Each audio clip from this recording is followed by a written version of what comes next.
ඒ සකලේ මගේ මේ හිතේ තියෙන දුක මට කියන්න කෙනෙක් නෑ බං. ඔබට කිව්වට වැඩක් නෑ. ඔබ විහිළුවට ගන්නවනේ බං හැමදේම. මන් දැන් මොකද්ද විහිළුවට ගත්තේ?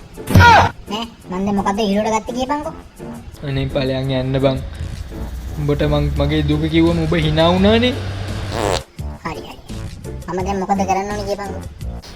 මම මොකුත් කරන්න ඕනේ නෑ. මගේ දුක අහපන්කෝ.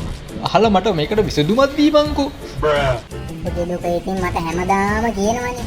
හැමදාම ඔබගේ දුක මට අහලා මට දැන් දුක කටපාඩම්. දැක්කනේ. ඔය දැක්කනේ. ඔබත් එක්ක බෑනේ මොකුත් කරන්න. හරි හරි ඉඳපන්කෝ මොකක් හරි කල්පනා කරන්න. ආච්චි කියනවා මේ ඔබේ දුක දාමු මගේ channel එකේ. මට views ටිකක් හරි ගන්න පුළුවන් නේ බං. ඈ මම දැන් පටන් ගන්නද වැඩි? දුක දාමු කියන්නේ මට තේරුන්නේ නෑ. දුක දාමු කියන්නේ මචං මෙහෙම මේ ඔබ කෙල්ලෙක්ට ලව් කරා ඊට පස්සේ ඔබ බලන්න ගියාම ඔබට මෙහෙම දේවල් වුණා කියලා අපි විස්තරේ කියමු. ඊට පස්සේ ඉතින් මේගොල්ලෝ මොකද්ද කරන්න ඕනේ කියලා විසඳුමක් දෙයිනේ බං. ඔබට ෂුවර්ද විසඳුමක් හම්බ වෙයි කියලා මට? අනිවාර්යෙන් හම්බ වෙනවා. ඒක ෂුවර්. එතන කොහොම වැඩි පටන් ගන්නකම් ඈ පටන් ගන්නද? හරි පටන් ගන්නකො එහෙනම් බලමුකෝ. හරි මම එහෙනම් වැඩි පටන් ගන්නවා ඈ. අවුලක් නෑ නෙමෙයි. ලස්සන ඉන්නවනේ. වීඩියෝ එක කරන්න පොඩක් පිළිලා තිබ්බේ. එහෙනම් මම මොන වැඩි පටන් ගන්නවා. ඔබ සද්ද නැතුව ඉඳපන් උදේ. අවුලක් නෑ.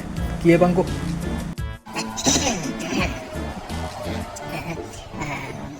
hello යාළුවනේ.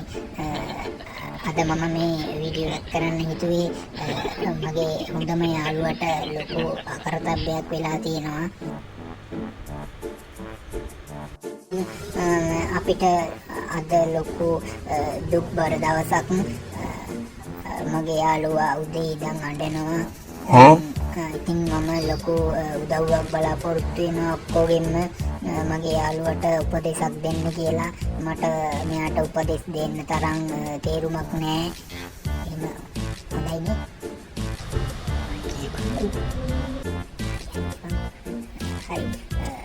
හරි ප්‍රශ්නේ යාළුවනේ මේකයි. මේ මගේ යාළුවා ගෑනු ළමෙක්ට අවුරුදු ගණනක් ආදරේ කළා. අවුරුදු කීයද බං? එනේ අවුරුදු නෙවෙයි බං මාස 6යි. මාස 6යිද? මාස 6යිලු යාළුවනේ. ඉතින් මේ මිනිස්සයා අවුරුදුනේ මාස 6ක් ඒ කැලලමට ආදරේ කළා. ඊට පස්සේ අපි එපා කිව්වට ඇහුවේ නැහැ. පස්සෙන් ගියා. අපි හම්බ කරන හැමදේම ඒ ගෑනු ළමයට වියදම් කරා. ඊට පස්සේ මොකද්ද බං උනේ? උනේ තිඹුට කිව්වනේ ඔබ කියපන්කෝ. මට කියන්න බෑ ඇඬෙනවා. හරි මෙයා මේ අවුරුදු මාස 6ක් මේ ගෑල්ලමට ආදරේ කරලා මෙයාට ඊට පස්සේ මේ ගෑල්ලම බඳින්න ඕනි වෙලා මෙයා ඒ ගෑල්ලමයාගේ ගෙදර ගියා එයා බලන්න. ඊට පස්සේ ගිහිල්ලා බලනකොට ඒ ගෑන් ළමයට ළමයි 3 ඉන්නවා කියලා. ළමයි 3 ඉන්න ගෑණියෙක්ට පුලව් කරලා තියෙන්නේ.